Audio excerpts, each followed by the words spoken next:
Hi everyone, I'm Catherine Martin, founder of MyQuietTime Ministries. And every day I have the privilege of meeting alone with the one who actually created me, who made the world. His name is Jesus, and he is King of Kings and Lord of Lords. And this is my quiet time. Do you have a promise from God that you are holding on to, and yet your circumstances seem to defy the very promise? In other words, you do not yet see the fulfillment of that promise, and yet you know without a doubt that God is true to his word. Well, Abraham, one of the great patriarchs in the Old Testament, knows exactly how you feel. God made a promise to Abraham, a big promise. Listen to these words, and it's in Hebrews 6, verses 13 to 15. For when God made the promise to Abraham, since he could swear by no one greater, he swore by himself, saying, I will surely bless you, and I will surely multiply you. And so, having patiently waited, he obtained the promise. The promise from God required a patient waiting from Abraham. And if God's promise to Abraham required waiting patiently, then God's promise will most likely require the same thing from you. What is God doing in the time that the promise is not yet fulfilled? Well, he's working everything together for good to bring about the promise. And he's working in your heart to make you into a person who is after his own heart. He is building a deep devotion in you and a great faith and trust. There is no other way to have these qualities developed except in situations that require them to go into action. Faith is like a muscle, and it grows when it is exercised. So perhaps God has you in his training facility, and you are in a rigorous workout right now, but you will be richly rewarded. For you will become that person after God's own heart, a person God can use for his purposes in this world.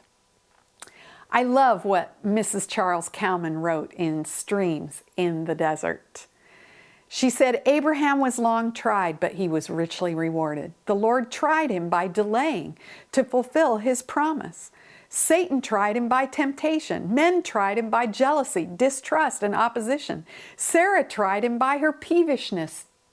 But he patiently endured. He did not question God's veracity, nor limit his power, nor doubt his faithfulness, nor grieve his love, but he bowed to the divine sovereignty, submitted to infinite wisdom, and was silent under delays, waiting the Lord's time. And so, having patiently endured, he obtained the promise. God's promises cannot fail of their accomplishment. Patient waiters cannot be disappointed. Believing expectation shall be realized. Beloved, Abraham's conduct condemns a hasty spirit, reproves a murmuring one, commends a patient one, and encourages quiet submission to God's will and way. Remember, Abraham was tried. He patiently waited. He received the promise and was satisfied.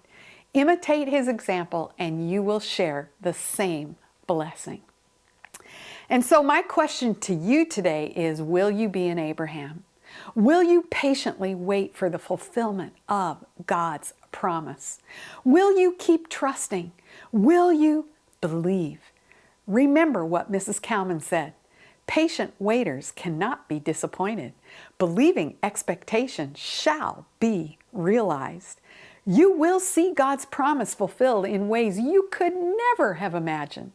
And perhaps it is your very imaginings that are holding you back because you're thinking too small. You are expecting something little when God has something big in mind. And because the little hasn't come to pass, you're feeling disappointed. Will you lay all your expectations at the feet of your Lord today and wait for Him to paint the glorious picture of your life with His magnificent promises? Thank you, Lord, for teaching me how to have a faith that will wait patiently for the fulfillment of your promises. And that's my quiet time for this week. God bless you as you continue on in the great adventure of knowing Him.